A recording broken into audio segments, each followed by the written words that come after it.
আয়াত ৩০ ফারিকন হাদা ওয়া ফারিকন হাক্ক আলাইহিমুদ দালালাতু ইন্নাহুম ইত্তাখাযুশ শায়াতিনা আউলিয়া মিন দুনিল্লাহি ওয়া ইয়াহসাবুনা আন্নাহুম মুহতাদুনা।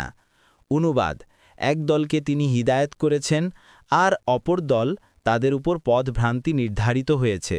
নিশ্চয়ই তারা আল্লাহকে ছেড়ে শয়তানকে তাদের অভিভাবক রূপে গ্রহণ করেছিল এবং মনে করত তারাই হিদায়াতপ্রাপ্ত। তাফসির ১ নং ফুটনোটের বিবরণ। এ আয়াতের সমর্থনে আরও আয়াত ও অনেক হাদিস এসেছে। সূরাতুত তাগাবুনের ২ নং আয়াতেও আল্লাহ তাআলা এ কথাটি স্পষ্ট করে দিয়েছেন।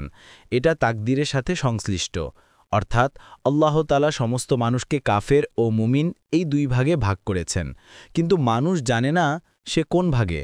সুতরাং তার দায়িত্ব হবে কাজ করে যাওয়া। রাসূলুল্লাহ সাল্লাল্লাহু আলাইহি ওয়াসাল্লামের বিভিন্ন হাদিসেও তা বর্ণিত হয়েছে।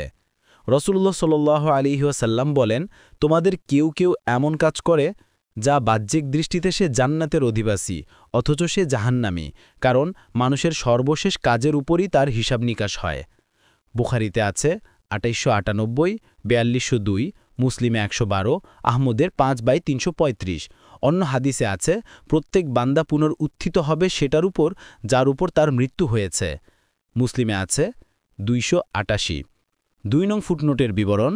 আয়াতে আল্লাহ তাআলা এটা বর্ণনা করেছেন যে কাফেররা শয়তানদেরকে তাদের অভিভাবক বানিয়েছে। তাদের এ অভিভাবকত্বের স্বরূপ হচ্ছে যে তারা আল্লাহর শরিয়াতের বিরোধিতা করে শয়তানের দেওয়া মত ও পথের অনুসরণ করে থাকে, তারপরও মনে করে থাকে যে তারাই হিদায়াতের উপর আছে।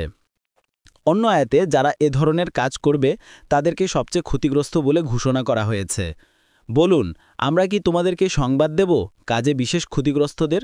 ওরাই তারা যাদের পার্থিব জীবনের প্রচেষ্টা পণ্ড হয়, যদিও তারা মনে করে যে তারা সৎকাজই করছে।